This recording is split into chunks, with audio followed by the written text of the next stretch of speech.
In the name of the Father, Son, and Holy Spirit. Au nom du Père, du Fils et du Saint-Esprit, le seul vrai Dieu révélé en tant que Jésus-Christ en qui nous nous trouvons, je voudrais témoigner de ma reconnaissance pour ce moment que nous passons ensemble et vous apporter un message de notre cher Seigneur Jésus-Christ à propos de l'an 2025. C'est un message d'espoir, c'est un message d'amour, c'est un message de vie, c'est un message de lumière et pas de ténèbres. Vous entendrez beaucoup de proclamations au sujet de l'an 2025. Vous entendrez parler des rumeurs de guerre, des pandémies. Vous entendrez parler des désordres sociaux, des marasmes économiques et des choses négatives et des choses visant à instiller la peur, la panique dans le cœur des hommes. Et la plupart des personnes qui diront ces choses les diront au nom du Seigneur. Toutefois, je voudrais vous rappeler qu'un ministre, un messager de Dieu n'est pas censé professer la mauvaise nouvelle, mais apporter les bonnes nouvelles de joie, apporter la bonne nouvelle, le message de la vie, la bonne nouvelle de la part de notre Seigneur. Je vais lire un passage du livre d'Éphésiens, le chapitre 1, à partir du verset 9 au verset 10. Paul écrit: « Nous ayant fait connaître le mystère de sa volonté, selon le bienveillant dessein qu'il a formé en lui-même, pour le mettre à exécution lorsque les temps seraient accomplis, de réunir toutes choses en Christ, celles qui sont dans les cieux et celles qui sont sur la terre. » J'aimerais vous faire remarquer qu'il existe deux faces à la réalité. L'une avant la venue de Jésus et l'autre après la venue de Christ. En fait, le temps se calcule en fonction des événements de Christ. Jésus-Christ a redéfini l'histoire. Avant la venue du Seigneur Jésus, l'humanité fonctionnait dans un temps appelé les temps de préparation, en fonction de ce qui était arrivé au premier humain dans le jardin d'Éden. Dieu créa l'homme à son image pour que ce dernier vive selon sa ressemblance, et l'homme a perdu cette filiation. L'homme a perdu cette filiation qu'il était censé partager avec le Père. En créant l'homme, Dieu avait pour intention d'amener l'homme à cette relation avec lui-même. Dieu créa l'homme à son image afin que ce dernier vive selon sa ressemblance. Dieu n'a pas créé l'homme pour qu'il vive en dehors de Dieu. Et Adam a perdu cette filiation dans le jardin d'Éden. Adam a désobéi et par désobéissance, nous entendons le fait que Adam n'ait pas été attentif à ce que Dieu a révélé à son sujet et qu'il n'a pas vécu pour résister à la tentation qui devait l'empêcher de vivre en dehors du Fils de Dieu. Dès lors, Dieu a commencé à préparer non seulement l'humanité, mais aussi la création pour qu'elle reçoive son Fils qui devait venir dans le monde pour réconcilier l'homme et la création avec Dieu. C'était cela son plan. La raison était qu'avant la fondation du monde, Dieu avait choisi l'humanité pour qu'elle se trouve dans son Fils Jésus. Et le Fils de Dieu est celui qui est l'image réfléchie du Père. Ce qui est vrai du Père est vrai du Fils. Alors nous avons été choisis pour être dans le Fils, en qui demeure le Père, afin que le Père devienne notre héritage dans le Fils de Dieu. Dieu nous a créés afin que nous ayons part à sa vie. Adam ayant perdu ceci, Christ a dû venir dans le temps pour réconcilier l'homme avec Dieu et réconcilier la création avec Dieu. L'homme et la création projettent la famille cosmique de Dieu. Alors, lorsque nous lisons la Bible, nous avons l'Ancien Testament et le Nouveau Testament qui continuent les deux faces de la réalité.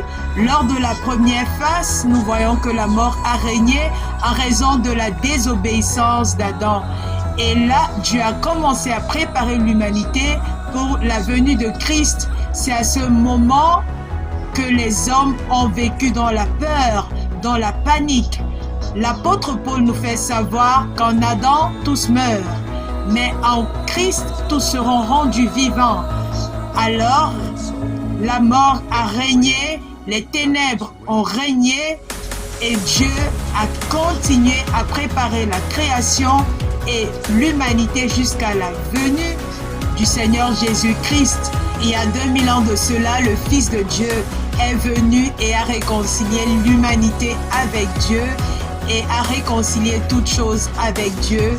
C'est ce que nous voyons dans 2 Corinthiens chapitre 5, des versets 18 et 19 qui nous font savoir que toutes choses sont de Dieu, qui nous a réconciliés avec lui-même et il nous a donné le ministère de la réconciliation.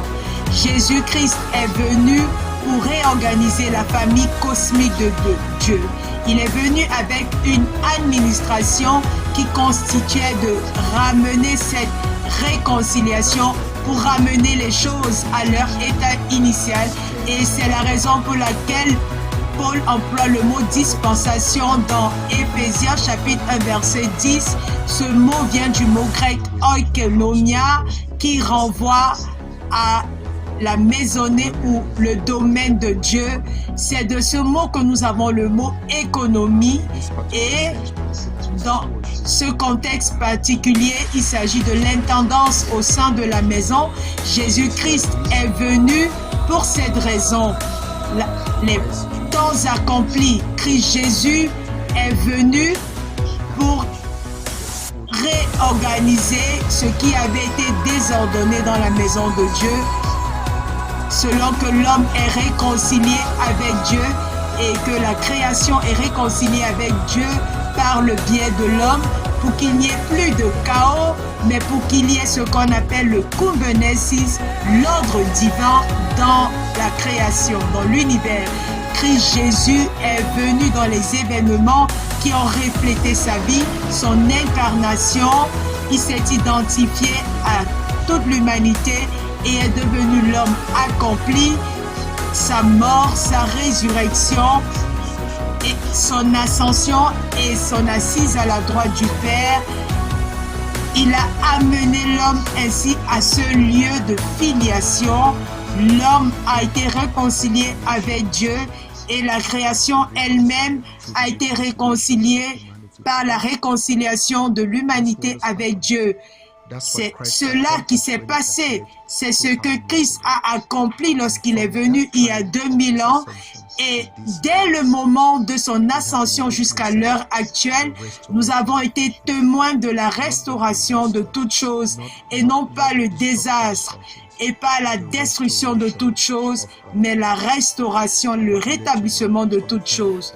Je voudrais vous faire savoir que depuis le moment où Jésus-Christ est allé au ciel, nous sommes entrés dans la deuxième moitié de l'éternité, qui n'est plus le temps de la préparation, mais le temps de la restauration, du rétablissement de toutes choses.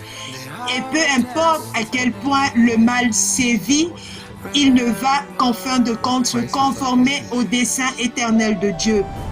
Ce que Christ a accompli, l'histoire suivra son cours, le temps suivra son cours pour produire cette réalité. Alors, lorsque quelqu'un vous dit que l'avenir est rempli de chaos, l'avenir est rempli de mort, l'avenir est rempli de ténèbres, vous n'avez pas accepté cela parce que nous sommes du côté de la réalité où seul le rétablissement de toutes choses, la manifestation de l'ordre divin prime. C'est dans cette optique que je voudrais vous déclarer que l'an 2025 ne sera pas une mauvaise année, ce ne sera pas une année de guerre, ce ne sera pas une année de mort. Et même si ces choses arrivent, elles ne vont faire que concourir au bien, car la réalité ultime de la venue de Christ se manifestera. De ce fait, je vous apporte cette bonne nouvelle selon que Jésus-Christ et ce qu'il a accompli se manifesteront en 2025. Ces choses ne vont que concourir au bien, car la réalité ultime pour la venue de Christ se manifestera. Alors je vous apporte cette bonne nouvelle. Jésus-Christ ainsi que ce qu'il a accompli se manifesteront en 2025. Pour ceux parmi nous qui ont des oreilles et des cœurs disposés à recevoir le message. Cette année n'est pas une année où on devrait paniquer. Certes, nous entendrons des rumeurs de guerre et des choses se passeront, mais je vous déclare que 1000 tomberont près de vous, 10 000 à votre droite, mais le malheur ne vous atteindra pas. Ceux parmi nous qui reçoivent ce message et croient en ce que Christ a accompli et croient que nous sommes entrés dans cette deuxième moitié de la réalité qui est la restitution, le rétablissement de toutes choses, je voudrais que vous soyez enhardis. Je voudrais que vous parliez positivement au sujet de votre avenir. Je voudrais que vous sachiez que vous verrez la lumière de la gloire de Dieu. Vous verrez sa puissance. Et je vous dis en 2025, levez-vous et brillez. Votre lumière est venue et la gloire du Seigneur s'est levée sur vous, sur votre famille, sur votre nation. Vous devez être optimiste. Vous devez parler, déclarer la pensée du Père. Christ a tout accompli lorsqu'il est venu sur terre et nous sommes des réalités vivantes de cette bienheureuse vérité de ce qui s'est passé lorsque Christ est entré dans le temps. Alors, rejoignez-moi, nous serons tous témoins de l'accomplissement de toutes choses, y compris vos familles. Certaines personnes diront, bien, je ne suis pas chrétien, alors je ne suis pas concerné. Eh bien, vous êtes concerné parce que Christ est venu dans le monde et s'est identifié à vous. Il s'est solidarisé avec notre mort à la croix et a repris la nature humaine de la mort, de la séparation d'avec Dieu et nous a menés à l'unisson avec Dieu. Vous êtes inclus, alors ne vous excluez pas, que vous soyez musulman, bouddhiste ou quelle que soit votre croyance. N'oubliez pas qu'avant de devenir cela, vous aviez été choisi avant la fondation du monde pour être fils de Dieu. Je voudrais déclarer dans vos vies et dans votre avenir et vous faire savoir que c'est un meilleur avenir, c'est une meilleure vie qui vous attend. Nous n'allons pas nous fier au système de ce monde, nous allons fixer nos regards sur la vérité révélée en Christ Jésus. Par conséquent, 2025 est une année bénie pour vous. Nous avançons vers la grande finale. Nous avançons vers la réalité ultime de ce que Christ a accompli. Nous ne nous en éloignons pas, nous nous en rapprochons. Alors au fil des ans, nous nous rapprochons de la réalité ultime de ce que Christ a accompli, selon que Dieu et l'homme sont dans cette union qui ne peut être rompue. Et c'est ce message que je vous apporte de la part du Seigneur. Fixez vos regards sur le Seigneur Jésus-Christ. Ne vous fiez pas aux ténèbres autour de vous. Certes, il y aura des ténèbres profondes sur la terre, mais la lumière de la gloire de Dieu va continuer de resplendir sur vous et votre famille au nom du Seigneur Jésus-Christ. Je voudrais prier pour vous et vous demander de recevoir la vie du Seigneur Jésus. Si vous ne l'avez pas encore fait, je ne vous demande pas de donner votre vie quand vous n'en avez pas. Selon Colossiens 3 et 4, il est dit, car vous êtes morts et votre vie est cachée avec Christ en Dieu. Et quand Christ qui est votre vie paraîtra, vous paraîtrez aussi avec lui dans la gloire. Recevez la vie de Jésus aujourd'hui, marchez dans cette conscience et cette espérance. Je prie pour vous aujourd'hui et votre famille, que le Seigneur vous affermisse et que par le Saint-Esprit, il vous fasse le connaître plus profondément et que votre confiance se repose sur lui. Au nom du Seigneur Jésus le Christ. Amen. Je vous souhaite tous une bonne année et une année 2005 bénie. Shalom.